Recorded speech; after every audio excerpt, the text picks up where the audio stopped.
Good morning, class.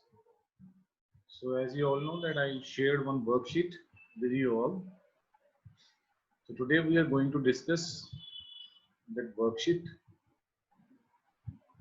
of chapter 7, that is conservation of plants and animals.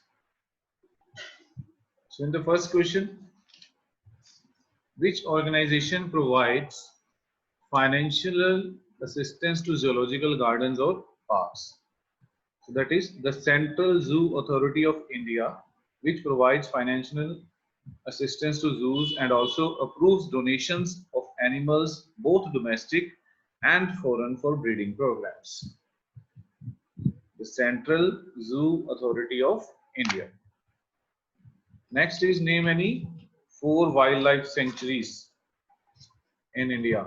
So for wildlife sanctuary, you can write there are near about 6 wildlife sanctuaries. Out of these 6, you can give any 4 names. That is Manas in Assam, Dachigam in Srinagar, Periyar in Kerala, Sariska in Rajasthan, and Jalpara in West Bengal.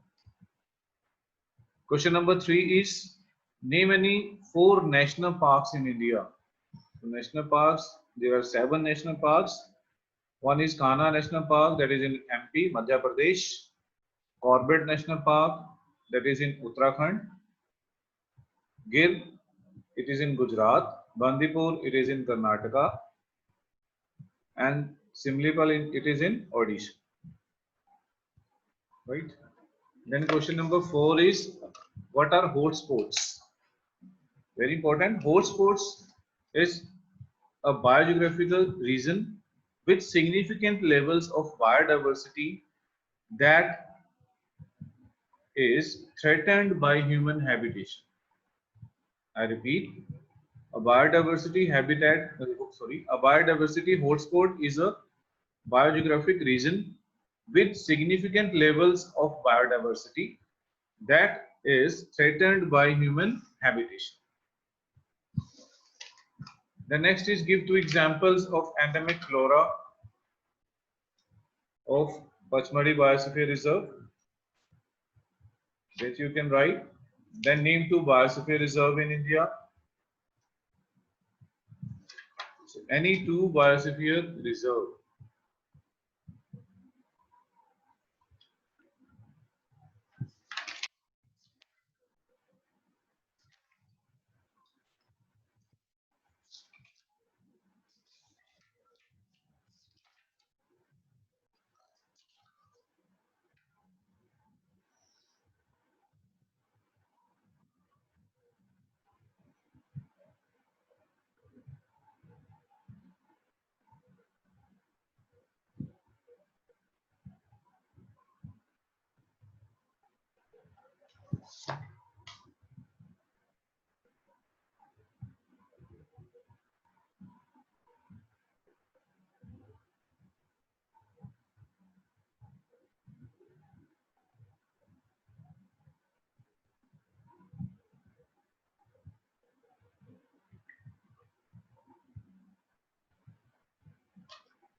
So 2 biosphere reserve in India is Nanda Devi in Uttarakhand and Cold Desert in Himachal Pradesh. I repeat, Nanda Devi in Uttarakhand and Cold Deserts in Himachal Pradesh.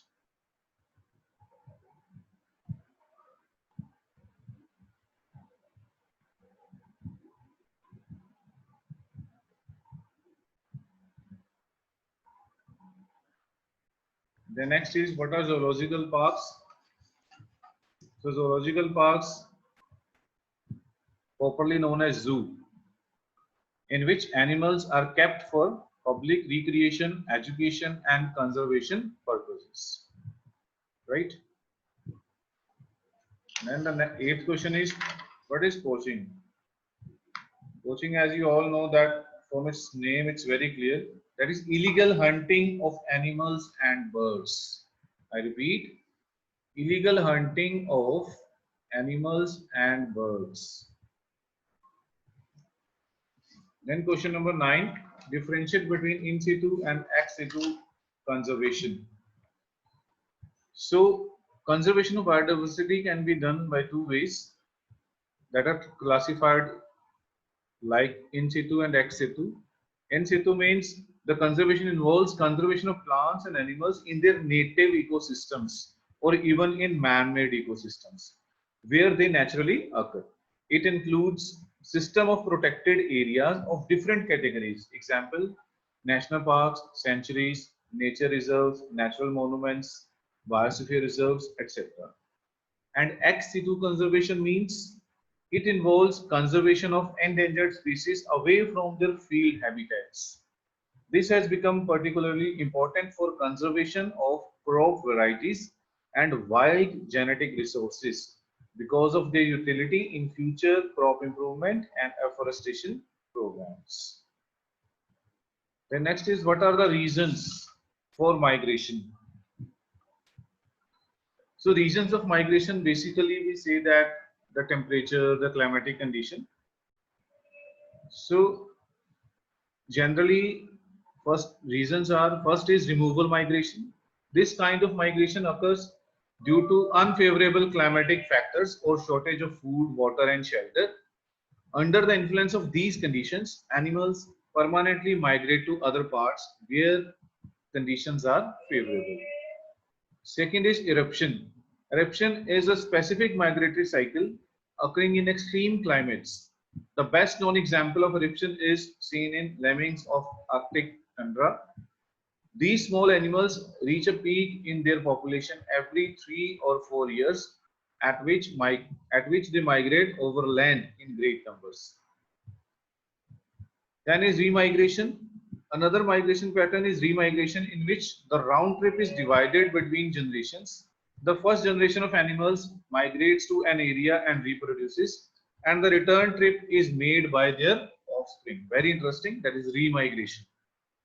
Then is seasonal migration. This we already discussed in the definition of migration, that migration most commonly involves movement from one area to another and then back again.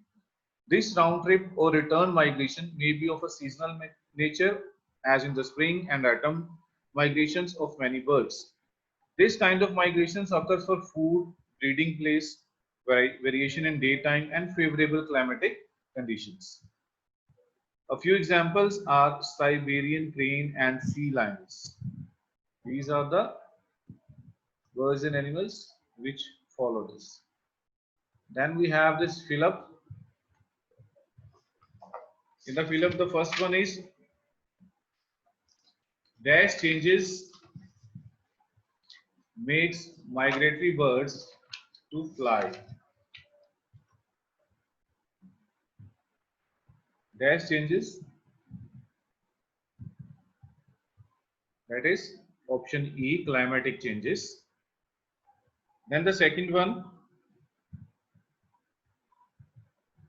the increase in the temperature of earth dash the water cycle and reduces dash. The option J, the increase in the temperature of the earth disturbs the water cycle and reduces rainfall.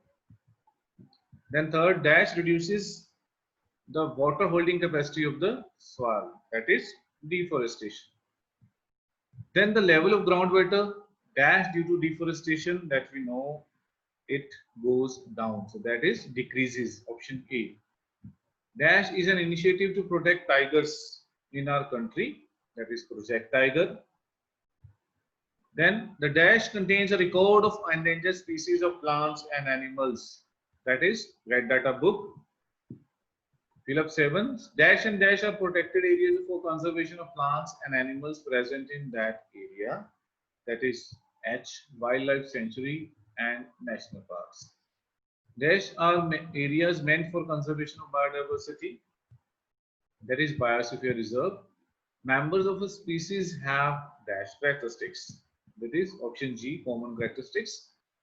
Dash is one of the way of conserving forest, that is reforestation. Right? I hope you understood this, Phillips. Now you have the alphabet grid. In this alphabet grid, you might have found the words. So I would like to tell you the name of the words which are hidden in these. One is flora.